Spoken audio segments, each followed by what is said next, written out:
আল্লাহ সুবহানাহু ওয়া তাআলা পৃথিবী সৃষ্টির 50,000 বছর পূর্বে পৃথিবীতে যা ঘটবে তার সব কিছু লিখে রেখেছে। আব্দুল্লাহ বিন মাসউদ রাদিয়াল্লাহু তাআলা আনহু বলেন, মৃত্যু যেভাবে মানুষের দিকে দৌড়াচ্ছে, ধেয়ে আসতেছে, পৃথিবী বা সময় আমাদের থেকে পালিয়ে যাচ্ছে, আর কিয়ামত এবং মৃত্যু আমাদের দিকে দৌড়ে দৌড়ে আসতেছে। প্রতি সেকেন্ডে যত কিলোমিটার গতিতে আলো চলতেছে, তত লক্ষ কিলোমিটার গতিতে আমার মৃত্যু আমার দিকে ধেয়ে আসতেছে। কেন? ওটাই টাইম, ওটাই আমার লাইফ লিমিটেশন। তো ওই যে মৃত্যু যেভাবে মানুষের দিকে ধেয়ে আসে, মানুষের রিজিক সেভাবে মানুষের দিকে ধেয়ে আসতেছে। কোনো মানুষ তার তাকদীরে লিখিত রিজিক ভক্ষণ না করে পৃথিবী থেকে বিদায় নেবে না। এটা আল্লাহ সুবহানাহু ওয়া তাআলার ফায়সালা। এই তাকদীরের বিশ্বাসটা আপনাকে কাজে দেবে হার্ড টাইম, কঠিন সময়। আর বাকি সময়ে আল্লাহর দয়া এবং আল্লাহর রহমত অনুসন্ধানের জন্য জান প্রাণ বাজি রেখে চেষ্টা করতে হবে। আর কে তাকদীরের একটা হাদিস বলতে চেয়েছিলাম, রাসূলুল্লাহ সাল্লাল্লাহু আলাইহি ওয়াসাল্লাম বলেছেন, পৃথিবী সৃষ্টির 50,000 বছর পূর্বে আল্লাহ সুবহানাহু ওয়া তাআলা পৃথিবীতে যা যা ঘটবে তার সকল কিছুর তাকদীর তিনি লিখে রেখেছেন। তো এই দুইটা ঘটনা এবং তাকদীরের প্রতি অগাধ আস্থা, এটা আপনাকে কাজে দিবে কিসে? ঘরে বসে থাকার প্রতি উৎসাহিত করার জন্য না। ঘরে তো বসে থাকা যাবে না, কেন? আমি তো আগেই বলেছি যে পৃথিবীতে যা রিজিক ছড়িয়ে আছে তা কার দয়া? সব দয়া তো কাফের মুশরিকানে নিয়ে চলে গেল। তাহলে মুসলমানেরা ঘরে বসে থেকে কিভাবে দাবি করে যে সে আল্লাহর বান্দা? আল্লাহর বান্দা হলে আল্লাহর দয়া অনুসন্ধানের চেষ্টা করতে হবে। সাহাবীরা করেছে, নবী রাসূলেরা করেছে, আমাদেরকেও চেষ্টা করতে হবে। কিন্তু তাকদীরের প্রতি বিশ্বাসটা কাজে দিবে কোথায়? যখন কঠিন সময়, তখন। যেটাতে রাসূলুল্লাহ সাল্লাল্লাহু আলাইহি ওয়াসাল্লাম এই হাদিসে বলতেছেন যে কাতাবাল্লাহ মাকাদির আল খালাইক ক্বাবলা আন ইয়াখলাকাস সামাওয়াতি ওয়াল আরদ বি50,000 সানাহ। আর দুনিয়া বিমুখতার যে হাদিসগুলো, ইসলাম সন্ন্যাসবাদ কখনোই নয়। এত বড় বড় কোটিপতি সাহাবী আছে, সব রাসূল সাল্লাল্লাহু আলাইহি ওয়াসাল্লামের জান্নাতের সুসংবাদপ্রাপ্ত 10 জন সাহাবী। যে 3 জনের নাম বললাম, উসমান গনি, তার নামই দেওয়া হয়েছে ধনী, গনি মানে ধনী। জুবাইর ইবনুল আওয়াম, তৎকালীন মদিনার ব্যাংকিং সিস্টেম উনি কন্ট্রোল করতেন। সবাই এসে তার কাছে টাকা জমা রেখে যেত, উনি মানুষের টাকার লেনদেন করতেন, উনি নিজেও কোটিপতি ছিলেন। ওনার বিশাল বাংলো বাড়ি ছিল মদিনাতে, যেটার কিছু ভগ্নাংশ, খণ্ডিত অংশ এখনও পাওয়া যায় মদিনাতে। বড় বড় সব খেজুর বাগানের মালিক ছিল। আর আরেকজনের নাম বললাম আব্দুর রহমান বিন আউফ। 3 জনই কোটিপতি, 3 জনই জান্নাতের সুসংবাদ প্রাপ্ত। তাহলে তো এটা বলার কোনো অপশন নাই, সুযোগ নাই যে ইসলাম সন্ন্যাসবাদকে সাপোর্ট করে, এটা বলার সুযোগ নাই। কিন্তু দুনিয়া বিমুখতার যে হাদিসগুলো বা দুনিয়া বিমুখতার যে ঘটনাগুলো, এগুলো হচ্ছে আপনাকে সাপোর্ট দিবে আপনার টাফ টাইম এবং হার্ড টাইমে। যখন আপনি সকল কিছু হারিয়ে ফেলতেছেন, উত্থান পতন আছে, পতনের দ্বার প্রান্তে দাঁড়িয়ে আছেন, তখন আপনি হতাশ হবেন না যদি রাসূল সাল্লাল্লাহু আলাইহি ওয়াসাল্লামের যে দুনিয়া বিমুখতার হাদিসগুলো আপনার জানা থাকে, তাকদীরের যে হাদিসগুলো সেগুলো যদি জানা থাকে, তাহলে আপনার সামনে যতই কঠিন সময় আসুক আপনি হতাশ হবেন না। এইটা হলো এটার বেনিফিট। মানুষ তো চেষ্টা করতেই থাকবে, চেষ্টা করাটাই মানুষের কাজ। কিন্তু যখন হার্ড টাইম আসবে তখন সে তাকদীরের কথা স্মরণে রাখবে, রাসূল সাল্লাল্লাহু আলাইহি ওয়াসাল্লামের দুনিয়া বিমুখ আচরণগুলোর কথা স্মরণে রাখবে। তো আল্লাহর নবীর দুনিয়া বিমুখ আচরণের 2টা হাদিস বলে এবং তাকদীরের একটা হাদিস বলে আমার বক্তব্য শেষ করব। রাসূল সাল্লাল্লাহু আলাইহি ওয়াসাল্লামের দুনিয়া বিমুখ আচরণের 2টা ঘটনা। একদিন একজন মেহমান আসছে, আমি শুধু বাংলা বলে যাচ্ছি, হাদিস সহিহ। একদিন একজন মেহমান আসছে আল্লাহ নবীর কাছে, এসে বলতেছে যে আমার রাস্তাঘাটে আমি সব কিছু হারিয়ে ফেলেছি, আমার একটু খাবারের ব্যবস্থা করতে হবে। এই 2টা ঘটনা আপনাদের খুব মনোযোগ দিয়ে শুনতে হবে, আমাদের বক্তব্য শেষ। খাবারের ব্যবস্থা করতে হবে। আল্লাহ নবী লোক পাঠালেন তার স্ত্রীদের ঘরে, কিছু আছে কিনা খাবারের। তো ইন্ডিভিজুয়াল প্রত্যেকটা স্ত্রী এই অ্যান্সার দিয়েছে, ওয়াল্লাযী বা'আসাকা বিল হক, হে মুহাম্মদ সাল্লাল্লাহু আলাইহি ওয়াসাল্লাম, যে আল্লাহ আপনাকে সত্য নবী করে পাঠিয়েছে, সেই আল্লাহর শপথ করে বলতেছে আমাদের বাড়িতে পানি ছাড়া খাবার দেওয়ার মতো কিছু নাই। তো তিনি হচ্ছেন তৎকালীন বিশ্বের সর্বশ্রেষ্ঠ মানব, সকল যুগের সর্বশ্রেষ্ঠ মানব। তার বাড়িতে মেহমান এসেছে, মেহমানকে খাওয়াবেন, খাওয়ানোর মতো তার কোনো স্ত্রীর বাড়ি থেকে এ অ্যান্সার আসতো না যে এখানে একটা খেজুরের দানা আছে, তাকে খাওয়াবে খাবার হিসেবে দেওয়া যায়, বা আটা আছে সেটিতে রুটি তৈরি করে দেওয়া যায়, বা গোস্ত আছে দেওয়া যায়। সবাই বলেছে তাদের বাড়িতে শুধু পানি আছে, আর দেওয়ার মতো কিছু নেই। তো আল্লাহ নবী কি করবেন? তখন তিনি সালাতের পর সাহাবীদের বললেন, আচ্ছা কেউ কি আছো তোমরা আজকে একজন মেহমানের দায়িত্ব নিতে পারবা? তখন আবু তালহা বলতেছে রিস্ক নিয়ে, সেও আসলে ইন ডিটেলস জানে না, কিন্তু আল্লাহ নবীর এই অসহায় অবস্থা দেখে সে রিস্ক নিচ্ছে। আবু তালহা বলছে, আল্লাহ নবী ঠিক আছে, আমি আপনার মেহমানের দায়িত্ব নিচ্ছি। তো আবু তালহা কোনো প্রকার যাচাই বাছাই না করেই সে কিন্তু মেহমান কিনে বাড়িতে চলে গেছে।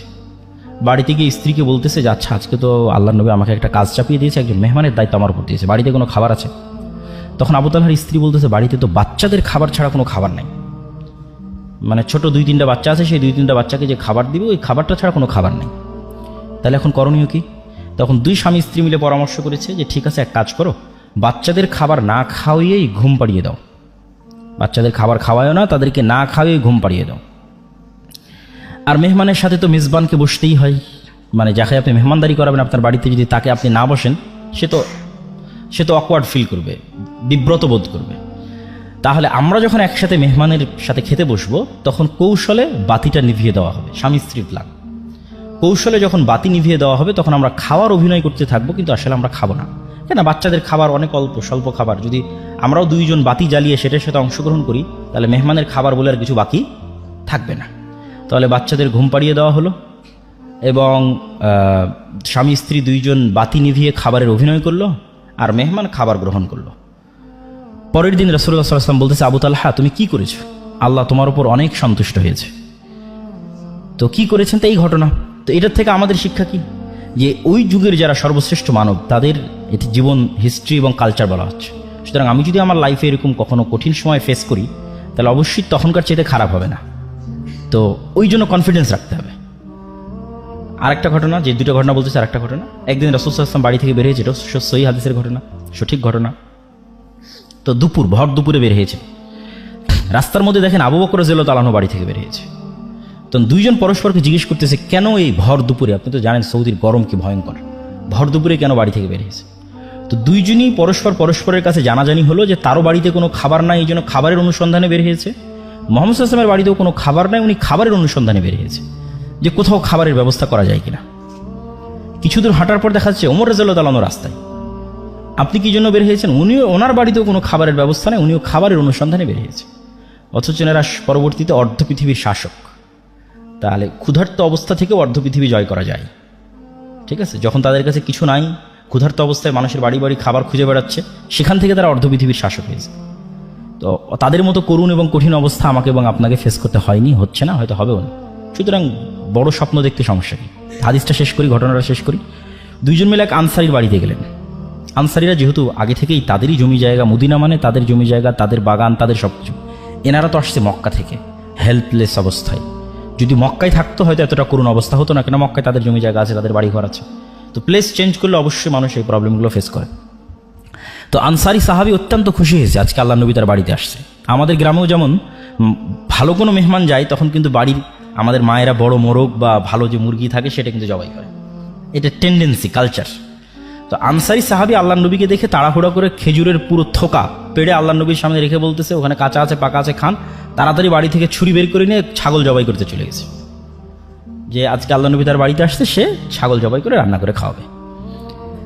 তো ছাগল জবাই হলো, রান্না হলো, খাওয়া দাওয়া হলো, খেজুর খাওয়ানো হলো, ছাগলের দুধ দেওয়া হলো, যত রকমের ব্যবস্থাপনা ছিল সবই করা হলো।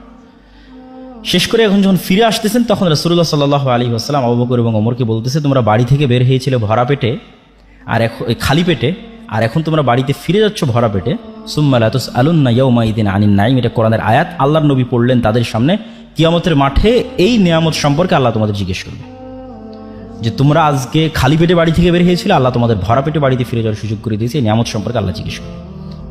তোমরা আল্লাহ সুবহানাহু তাআলার রহমত, বরকত ছড়িয়ে ছিটিয়ে থাকা রিজিক তোমরা অনুসন্ধান করো।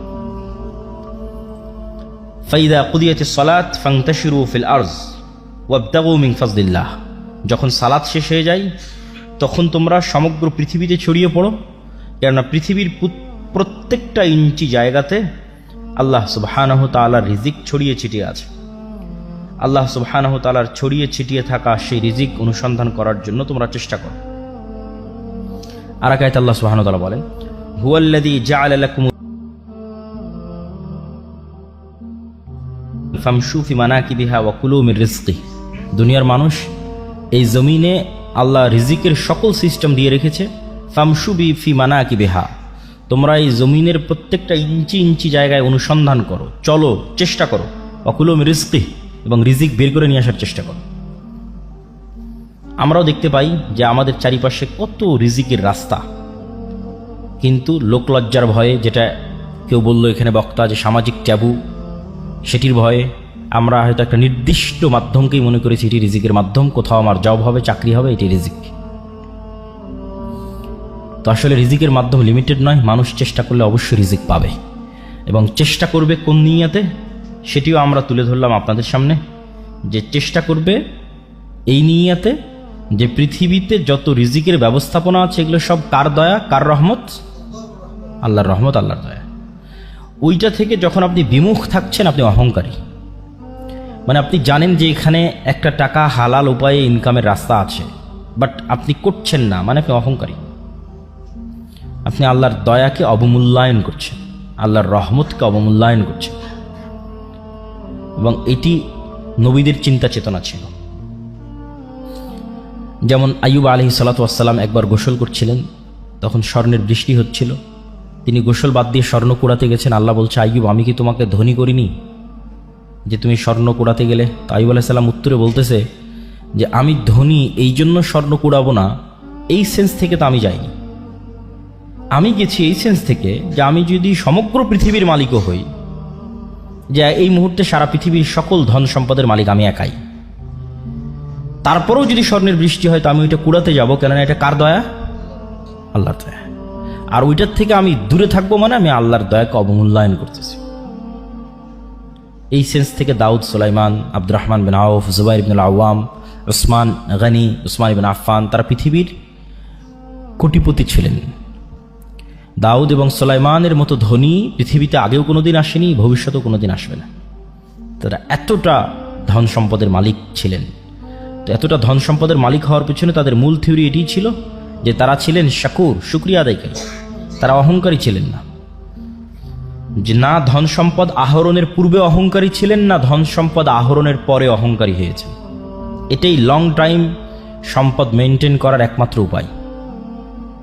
ধন সম্পদ আহরণের আগেও অহংকারী হওয়া যাবে না, ধন সম্পদ আহরণের পরেও হওয়া যাবে না। তাহলেই দীর্ঘদিন ধন সম্পদ আপনার কাছে থাকবে। এই দুইটার ব্যাখ্যাটা কি? ধন সম্পদ হওয়ার আগে অহংকারী হওয়া যাবে না মানে এমন কোনো কাজ, হালাল কাজে ইনকাম হইতে পারে, সেটাকে ছোট চোখে দেখে পিছিয়ে থাকা হবে না। যে কোনো হালাল কাজকে যখন আপনি ছোট চোখে দেখে পিছিয়ে থাকবেন, তখন আপনি অবশ্যই অহংকারী, এই জন্য পিছিয়ে আছেন এবং এই জন্য আপনি সাকসেসফুল হতে পারছেন না। আর দ্বিতীয় সেটি হচ্ছে ধন সম্পদ হওয়ার পরে অহংকারী হওয়া যাবে না। আল্লাহ সুবহানাহু ওয়া তাআলা বলেন, ইন্নাল ইনসানা খুলিকা হালুআ, আমি মানুষকে দুর্বল করে সৃষ্টি করেছি। ওয়া ইযা মাসসাহুশ শাররু জাজুআ, যখনই বিপদ আপদ মানুষকে ঘিরে ধরে সে হতাশ হয়ে যায়। ওয়া ইযা মাসসাহুল খায়রু মানুআ, আর যখনই টাকা পয়সা বেশি হয়ে যায় অহংকারী এবং কৃপণ হয়ে যায়। তাহলে এই যে মানুষের দুইটা ডাইমেনশন, যে যখন চারিদিকে বিপদ ভীত সন্ত্রস্ত, যখন চারিদিকে টাকা পয়সা কৃপণ অহংকারী, এই দুটাই আল্লাহ অপছন্দ করেছে। এটা দুর্বল ব্যক্তিত্বের পরিচয়ক। আর শক্তিশালী পার্সোনালিটির পরিচয় কি? চারিদিকে বিপদ আপদ দেখলেও সে ভীত সন্ত্রস্ত হয় না, হতাশ হয় না, তার সৃষ্টিকর্তা আল্লাহর প্রতি ভরসা রাখে।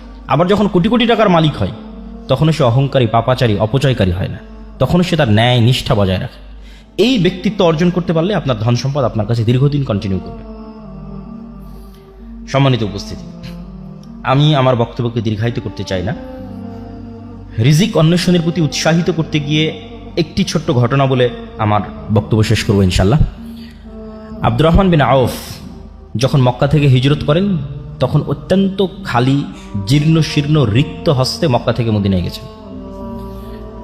মদিনায় যাওয়ার পর তিনি এক আনসারি মানে সাহায্যকারী, ইনভেস্টর, বেশিরভাগ আনসারি ছিল ইনভেস্টর, আর বড় বড় ব্যবসায়ীরা সব ছিল মক্কা থেকে আসা। কেননা by default, by nature, by born মক্কার কুরাইশরা হচ্ছে বিজনেসম্যান।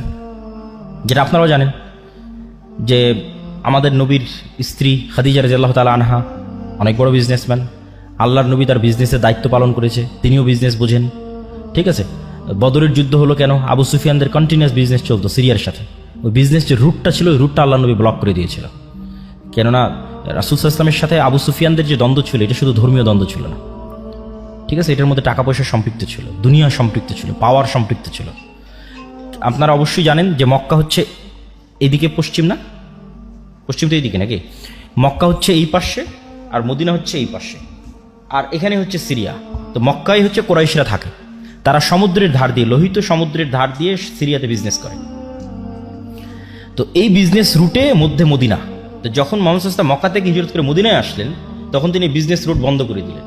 তোরা বিজনেস করবে কিভাবে? তখন তো যুদ্ধ অনিবার্য। এই জন্য কিন্তু বদর, ওহুদ থেকে বাকি যে যুদ্ধগুলো হয়েছে, এই যুদ্ধগুলো এই কারণে যে মদিনা যত বেশি পাওয়ারফুল হবে, মক্কার ব্যবসা তত সংকীর্ণ হয়ে যাবে, কেন ব্যবসায় চলতো সিরিয়ার সাথে। তো এরা by nature, by default business করা জানতো। তো ওরা যখন ওখান থেকে মদিনায় আসছে, তখন মদিনার মানুষেরা টাকা পয়সা দিয়ে ইনভেস্ট করেছে, ঠিক আছে তোমরা বিজনেস করো। আব্দুর রহমান বিন আউফকে বিজনেস করার টাকা দিয়েছে, জুবাইর ইবনে আওয়ামকে বিজনেস করার টাকা দিয়েছে, ওসমান ইবনে আফফানকে বিজনেস করার টাকা দিয়ে, এরা তো মক্কা থেকে পালিয়ে এসেছে সবাই, বড় বড় সাহাবী। কিন্তু এই প্রত্যেকটা বড় বড় সাহাবী অতি শর্ট টাইমে কোটিপতি হয়ে গেছে। তো আব্দুর রহমান বিন আউফ বললেন যে আমি তো উটের ব্যবসা বুঝি, আমাকে কিছু উট দাও, আমি আজকে থেকে বাজারে উটের বিজনেস শুরু করব। তো বাজারে যখন উটের বিজনেস শুরু করলেন, উনি একটা মূলনীতি মেনটেন করতেন। উট বিক্রি করার আগে বিভিন্ন অঞ্চল থেকে মানুষজন আসতো, উটের বাজারে উটের হাটে উট উঠতো, যেমন আমাদের অঞ্চলে কুরবানির সময় গরুর হাট হয়, গরুর হাটে উট উঠতেছে। তো উনি উটের খুঁটিনাটি সম্পর্কে খুব অভিজ্ঞ ছিলেন, উটের নেচার, স্বভাব, উটের খাওয়া, উটের ফুড সিস্টেম, ঠিক আছে, উটের আবাস বসবাস, উটের কালার, রং, শক্তি, সামর্থ্য, জীবন প্রণালী, বংশধারা, এভরিথিং সম্পর্কে খুব জানতেন। তো যে বিষয়ে মানুষ বিজনেস করুক, ওই বিষয়ে নলেজ না থাকলে তো আসলে সে বিজনেস করতে পারবে না। তো যেহেতু উনি উট বিষয়ে সব